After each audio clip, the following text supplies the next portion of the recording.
Welcome to the Propreneur Podcast, where we help practice owners become better entrepreneurs. I'm your host, DINO'S. Welcome, everybody, once again to the Propreneur Podcast. My name is DINO'S. I'm your host, as always, and just excited again for another amazing guest. And one of the reasons why is because it's really the genesis of me starting in the career that I have right now. Over the last 12 years now, I've been helping practice owners inside and outside of their practice with growing cultures and being able to create more for their lives. And today we're going back to my roots, right? We're going back to an industry that I really love, an industry that I'm really excited about. And as you know, as listeners of the show, I often talk about it's about being a private practice owner. It doesn't matter if you're a chiropractor, a dentist, an orthodontist, a plastic surgeon, ear, nose, and throat doctor. If you run a private practice and you have people who you are trying to serve and who are serving with you as in a team, this is the place for you. So thank you for being here. And I want to introduce our guest for today, Dr. Vincent Punturere, right? Punturere, right. Punturere, yes, I did it right. As I often say, look, I grew up with Dino. I mean, come on. People may mess that up all the time. So welcome to the show. Thank you for being here. Yeah, thank you for having me here. Now, I need to ask, where are you calling in from? Los Angeles, California. Oh, my old stomping grounds. Nice. Very cool. Yeah. My wife and I both born and raised California, and LA was the place we used to hang out a lot. Well, excited to have you here. Please give everybody a quick introduction of who you are, what you do, and how you got to this place in your business right now. All right. Well, my name is Vincent Punturere, as he stated. I'm a chiropractor. I got to where I'm at in my own private practice kind of directly. When I got out of school, I went into a corporate practice and became one of a number of chiropractors with medical doctors with a big corporate practice. Mm-hmm. And what I ended up doing is building with that practice and becoming a manager in the practice and the chief operating officer, where I was running all the clinics and all the other doctors and not seeing patients as much as I would have liked. Then ran into the situation where the owner of the company decided to sell it, and he sold it to a New York firm of investors. Mm. And they ran into some problems with healthcare, and they decided they didn't want to be in it any longer and wanted us just to shut down the whole operation. It was a large operation, and I refused to do it directly. So told them I could do it over 90 days, but they weren't very happy with that because I told them they were live people in this thing. And sure. Can't just put a sign on the door. Yeah. And then when I finally closed everything, they let me go. And I realized at that point I didn't want to be under the thumb of any accountants or anybody that's not connected with healthcare and patient care. So I decided that where I needed to be was in private practice. So in September of 1996, I took a leap of faith, a little bit of dollars in the bank, and started a space and stepped out into the chasm and trusted chiropractic to carry me. And I've been in private practice ever since. Wow. So you jumped into that business ownership void that we all hope there'll be another step after the next step after the next step. Yeah, I just stepped right into it. I'd gone on and gotten an MBA as well, so I knew something about organizational development and running a practice or running business. So, and then moved along and hooked up with the affiliate group that I affiliate with now that allows us all to have our own individual practices, but we support each other. It's nice. It's a Individual Lifestyle affiliate practice. But I've been in private practice since September 1996. Wow. And I've been with this location since then. Wow. I'm excited to hear about, I always love to hear the origin story, which I want to get to for sure. Like what made you choose chiropractic, or did it choose you type situation, right? Actually, let's do that first because my question is around your MBA and what you experienced there. But let's talk about your story. Why did you get into chiropractic?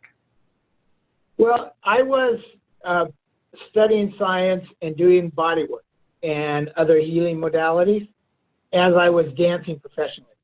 Really? And yeah, What and type when of I reached dance? the point, modern, concert modern work. So I know you don't know And this because we've never uh, met before, but you know I was a dancer in LA for years. I didn't know that. Yeah, no, I was a dancer. I was a tap, jazz, and ballet. That was my thing. Oh, Back in it, wow. it's so fun. Wow. So I know what you're talking about when you have to take care of your body and like you're dealing with that Yeah. a lot of stuff. Yeah. And you probably also know that you reach a point where you build lots of character and nothing else.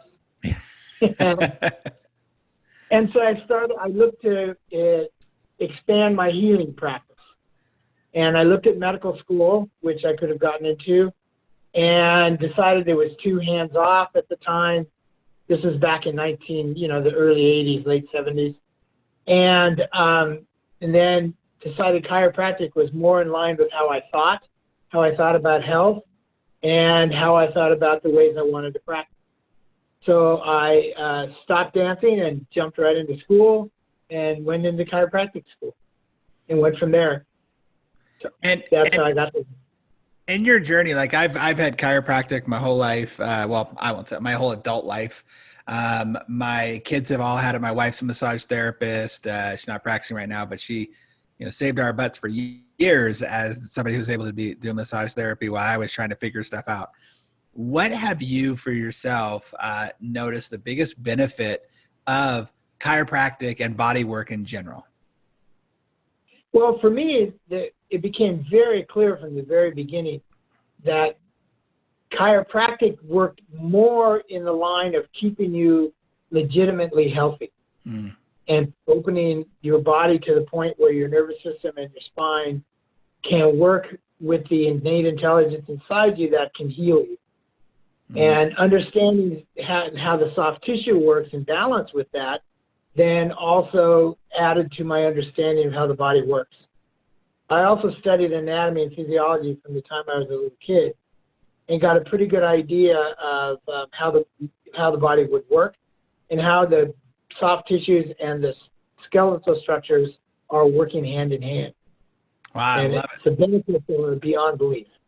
So you became obviously passionate about it because you not only saw the benefits of it, but yourself obviously throughout the years have been a benefactor of those benefits. So benefactor of those benefits, so a recipient of those benefits. Let's go with that. So now to my question about your MBA. You mentioned you had gotten an MBA, and then so you had some knowledge around business ownership and management. Let's talk real quickly though about the difference between book knowledge and actually practical, because owning a business obviously totally different than what they tell you in school. Yes, yeah, much different. And the emphasis I did it while I was still chief of operations for that large management company. And my forte in business was in organizational development and people management, essentially. Working with the folks in office and those kinds of structures. Super important. Not much in the way of finance. Was not a finance guy. Yeah. Did my thesis in finance, try to teach myself some more. So the financial end of business was a little tough to get used to. And going into private practice, didn't use a lot of the organizational skills that I had developed over the time I was with that large company. And with the large company, I had 475 people underneath me. So I was doing a lot of organizational development. But in private practice, I haven't used it as much, except to understand the sort of big picture of how businesses are run. So what's interesting is oftentimes I talk to people who have gotten their degree in say orthodontics or dentistry or medical practice, and yet obviously the one thing that's not taught to them is how to run a business. So you were able to go through an MBA program, learn the aspects of running a business, obviously focusing in on the people management, the human resources, if you will, what I believe is the true human resources, understanding that. So how have you been able to translate that knowledge into running a practice and a business today? One of the things that I have been able to translate quite readily is working directly with patients. and understanding how to listen to them more directly and tap into what their strengths and what they're looking to maintain as strengths very quickly. And those are skills that I had developed over time and then through the MBA program as well. So those organizational skills of dealing with patients and time management and organizing patients was an immediate godsend to me. Seems like that would be such a really interesting and necessary thing to understand in the chiropractic profession, because all of the medical fields, you are definitely obviously getting intimate with people, right? Whether you're a dentist and you're getting into their mouth, or you're a doctor and you're having to touch certain parts of their body, you're like having to really maneuver people's physical body in ways that sometimes they're not comfortable with. Sometimes they're walking scared, unsure, anxious of what's going to happen, especially if it's the first time, but they're in pain. And so I'm assuming that those skill sets that you had to learn really have translated well and necessarily into helping people get comfortable, relax, let you do your work that you do. Yeah, quite certain, yes. I'm quite certain that has been very helpful. The patients come in, and it's much different than going to a medical doctor, where even though there's some intimacy, they don't really touch them.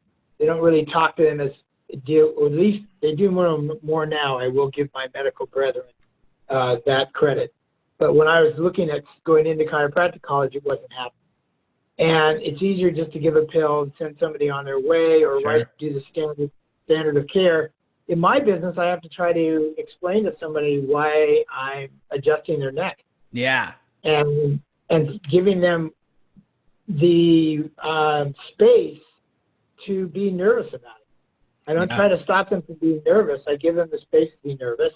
And that I learned by how to run meetings and how to read people in meetings and how to read what is making somebody nervous and where they want to put their input. So in the adjusting patients takes some education. Yeah, for sure. And particularly allowing them to be nervous. Yeah. So with that's obviously been part of the reason why your practice has grown. You have that personable connection with people, helping them. I love that you say this, giving them the space to be nervous. It's okay. You're not trying to prevent anything. You're trying to help them either work through it, helping them find that kind of cure, if you will, even if that's an eventual cure, because sometimes it takes oftentimes takes more than one visit. One of the things that I know is a challenge in your industry, or can be a challenge in the industry of chiropractic, and I think can probably cross over definitely into the medical world, dentistry, dentistry and a lot of different specialties actually, is the emergency care that people come to you for versus the preventative care, right? So how do you help educate your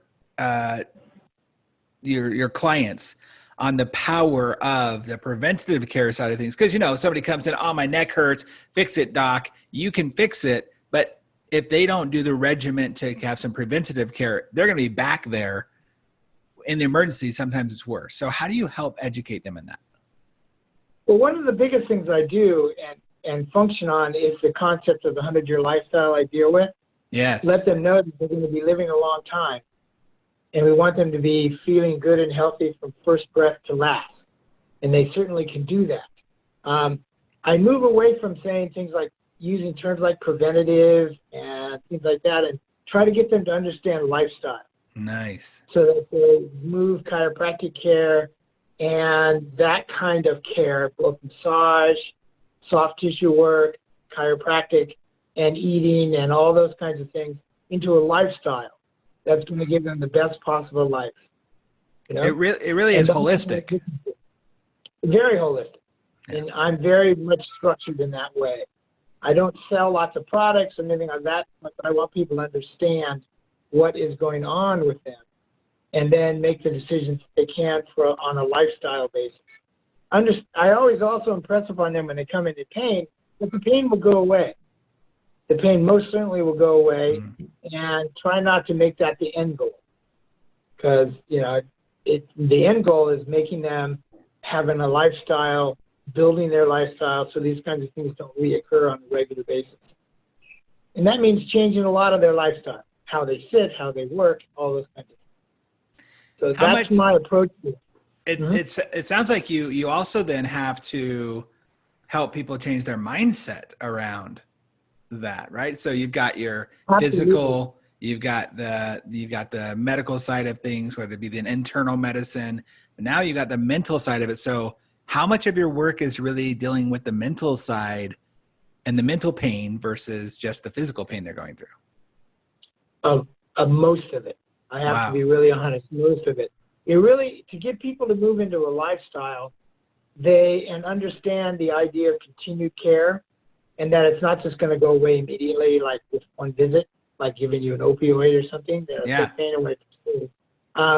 You need to do what Dr. Plasker in the 100-Year Lifestyle has given us in a training in the past, where you turn something they perceive as a need to something they perceive as a want. And they then understand how good they feel. And I suggest to them at that point that they want to stay that way. And so the best way to stay that way is to make the lifestyle changes needed to keep them that way. And that usually resonates. That's probably, I can imagine, even for myself, sometimes it's the hardest thing to do is to to have that lifestyle shift, right? Because you've built up these habits, you've built up these modes of living, if you will, that you feel is normal. And now you're asking them to do the abnormal, which will get them back to normal and healthy, but it's still, you have to be abnormal. So there's that conversation around, well, what does this look like? What do you want this to look like in the future? And the vision of yourself, if you want that, then you have to do these certain things. If you want six-pack abs, you can want all day long to have six-pack abs, but until you actually do the work, you're not going to get six packs. You know, I'm a testament to that. But what I do to I'm sorry to interrupt you, sir. No, go ahead. What I try to tell people once they're reaching that point is make simple comparisons to their world around them that they can understand. One of those is I tell them I often joke with them that they're living in a Nike commercial where it's time to just do it. You just have to do it. Yep. And also get them to understand that they can do stretching and exercise throughout their workday, 5 minutes here, 5 minutes there. By the end of the day, they're stretched for an hour, and make some changes in that way so that they'd understand that lifestyle changes can be incremental and built into their world. And it doesn't just have to be just, I need 3 hours a day and do all that kind of stuff, because people are busy. You know, that's a really great point that I know I do this. I'm sure many people listening do this, to where when you think about change, we think of this huge, like, okay, you know, we're close at the time of this recording, we're close to the first of the year. So people get into those resolutions, right? All right, I'm going to change everything. I'm going to eat totally a vegan diet, or I'm going to eat a total keto diet or whatever. And they just go extreme instead of just the idea of, you know what, I could just cut out like processed sugar. I could just, eat more vegetables and start there and then get into that habit and then move to something else.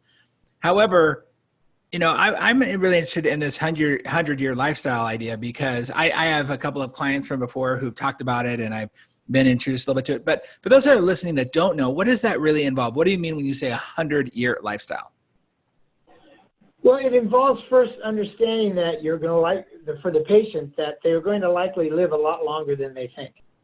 And that you want to make sure that you're going to have the best possible life you can have from first breath to last. And that you can do a lot around that. And that's where the lifestyle comes in. Lifestyle comes in is that you're living a lifestyle, and you make changes in your lifestyle and how you do things with the idea in mind that you're going to live to be about 100, very close to it. And when that realization comes in and people understand that they're in control of it, and they can do a lot to make that wonderful throughout their lifestyle by making some lifestyle changes, then the magnet sort of flips for them, and they can jump right into the idea that I can control this, and I don't have to be old and feeble and infirm when I'm 100. I use examples for them on multiple bases with the 100-year lifestyle in terms of introducing them that there is such a thing as the centenarian Olympics, where people have new lifestyles and they're competing in their own Olympics when they're 100 years old. That there are people doing wonderful things well into their 100th year. And they don't have to be old and feeble. It's just an idea of living a lifestyle that does it well. And it is based a lot on keeping your spine and your nervous system working well, I will admit. Sure, yeah, keeping the whole function of it. Like, you got to keep the gears, greased, and you got to keep all the inner workings happening, plus the mental side of things, which I would imagine. So I'm big in this thing right now with my kids, where I have 3 kids, youngest 19, oldest 22, right? And they often talk about this thing where they got to figure it out, right? They're going to college, like, oh, I got to get to college and figure that out. And, I want to adult now and stuff like that. And that's all fine and good. But I also remind them that they're literally at 20% life right now. Like, they think they've lived this long thing. They think they got to figure it out. I'm at 47%. Like, I'm not even halfway there. We're going to 100 years, right? I'm not even halfway there. What I've done in the last half of my life, I've done a lot of stuff, and I've been very blessed and happy to do that. A lot of experiences. I'm really excited to see what the next half is, but I have to, I know for myself, have that total mindset of, oh no, that 100, that's possible. It's exciting, and I can get a lot of stuff done. What's cool about that is no matter where you are right now, right? According to, if you think about it, 100 years, if you're at 50, if you're at 60, you're only at 60%. There's a lot more to live. Yeah. Tony Robbins, I think it is. Tony Robbins has that saying that says, we as humans, I'm probably going to mess this up, but we underestimate what we can get done in a long period of time and overestimate what we can do in a short period of time. And I don't know, maybe you run into this, but for me, sometimes I run into the problem of, I have a goal, I have an idea, I have something I want to do, but if I can't do it in 3 months, then why do it, right? Instead of realizing, but I could hit that goal in 12 months or 2 years, and it would still be hitting the goal. Yes. So when patients come to you, I'm sure that's part of the conversation. That's a lot of what I deal with. Because they'll say, well, I want this done. I want to change my posture and stand up straight and do all these other things.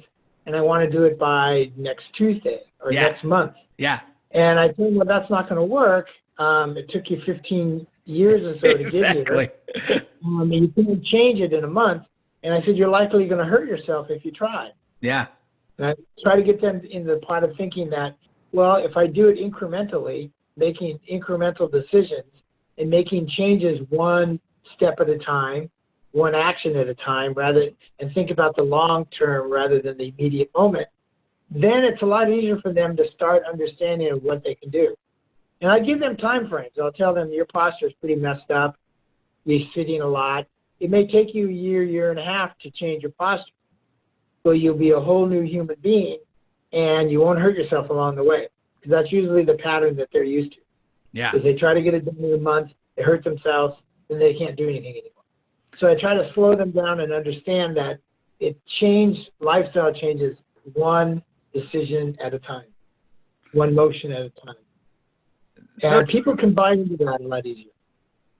Yeah, it's fascinating. Even as you're talking, saying that, I'm like, yeah, it's true. It's like, oh man, I just want to we're in such an immediate gratification world right now, and wanting to hack everything, right? How do I hack my posture? How do I hack my health? And really, it's about being patient with it and knowing that putting in the work now, like you said, for a year and a half, is going to give you the rest of your life of feeling great. Yes. Wow. That's exactly awesome. It. And when they understand that they have a long time left to live, in the 100-year lifestyle, one of the teaching approaches for patients is to get them to understand something called the empire, the minimum potential years remaining, and which is usually a major eye-opening for folks because, you ask how old is your grandparents, they go, oh, my grandfather lived to be 110. I said, well, you're 50 now, so you have another 60 years. And that's usually a big eye-opener for folks. And if it's done in a nice, way than giving them ways that they can build lifestyle change into their life and understand their spine and their nervous system and how well it works, then they're willing to be patient and take a step at a time and get it all done and make visions of what they want to be when they're 100. I love it. I love that you help people see that that far out, right? I think as leaders in our practices, the most important thing we can do is have a vision for something to have people come on board with us, right? But to have that vision for yourself and that you get to give them that gift of seeing themselves as better, faster, stronger through what you do, it's pretty empowering. Let's switch gears a little bit for just a moment to you as a practice owner and having to run a practice. Now, how many team members do you have in your practice? Right now, just me. Just you. Okay. So you go and you, but you help other people manage their practices, right? I'm sorry, I keep interrupting you. Sorry, I was going to say you help other people manage their practices, right? Well, no, right now I'm just a solo guy. Right. And that happened relatively recently. Okay. My receptionist, my assistant, and I parted ways. Mm-hmm. And I, quite frankly, haven't been able to find somebody to be a good team member. So I've been... Well, as long as you're being patient with it, right? Because you want to find the right people. I am being patient with it. Nice. And and I'm learning that it does affect your growth. Sure. So I do need to put more energy into it and find somebody and maybe just try people along the way and not get the perfect person, right? Right. But it does slow you down, and but that's just the right now. Well, you know what? It's kind of just like what we were talking about is being patient, knowing that it's going to come. Yep. Might take you 2, 3, 4 months to find that right person. But when you do, it's going to be worth it because you're going to have the rest of the time together to actually be perfect together. Great. Yeah, I agree. I agree. That's really cool. Well, we've come to a part in our show where we do our rapid fire question and answer Q&A to where we can just get a little insight into your brain and give everybody listening some help. Does that sound fun? Yeah, it does. All right. So I'm just going to ask some quick questions. You can give me some quick answers back. The first question is, what is the number one thing that as you've been in your business for years, as you've talked to colleagues and stuff, what do you think that, or what do you wish that they would have taught you back in school? I think I wish they would have taught us to understand what the author of the book Good to Great talks about is managing your hedgehogs and being very clear about what you are and what you're going to do, and not get too directed by selling this and doing that and all these other things, but establishing what it is, who you are, and then doing that. Nice. But they didn't teach us that in school. So yeah, I love that. Would have been nice.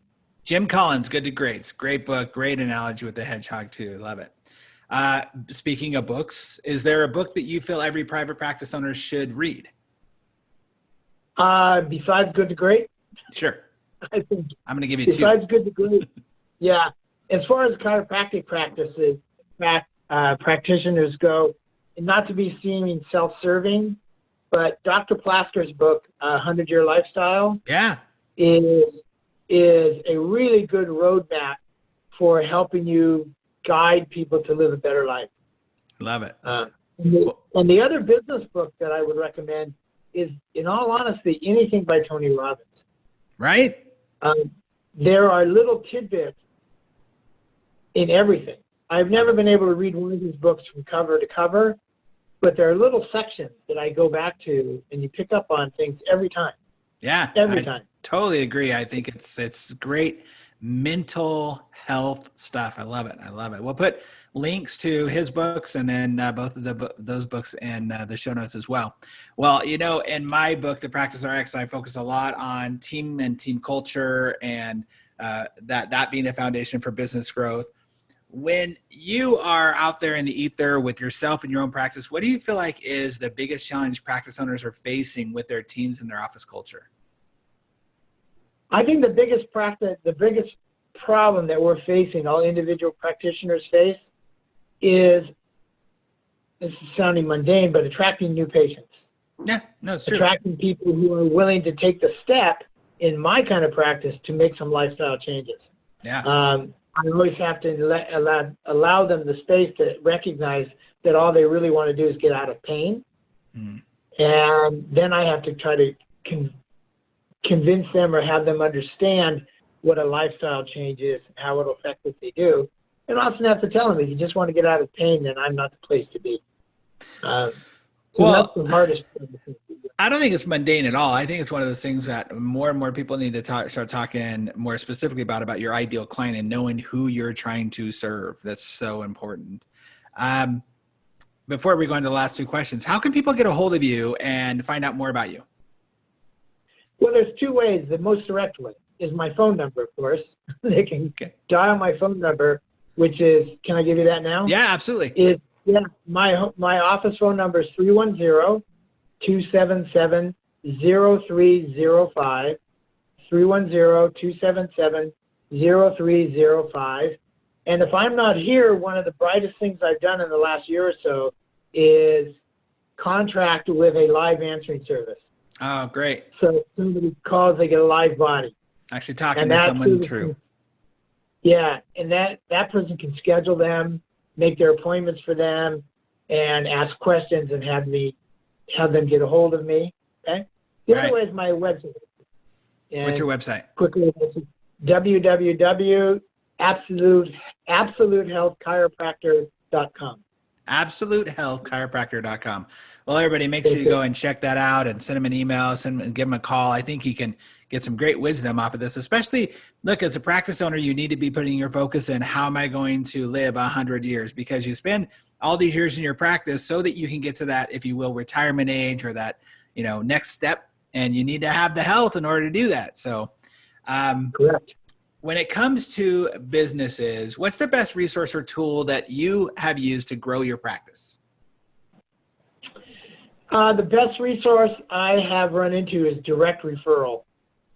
I've tried all these different sort of gimmicky things to get people, but direct referral is the way I built my practice the most solidly. Awesome. Direct referrals from other patients, direct referrals from people. I do work with a business networking organization, and you get referrals through them, which we meet on a regular basis.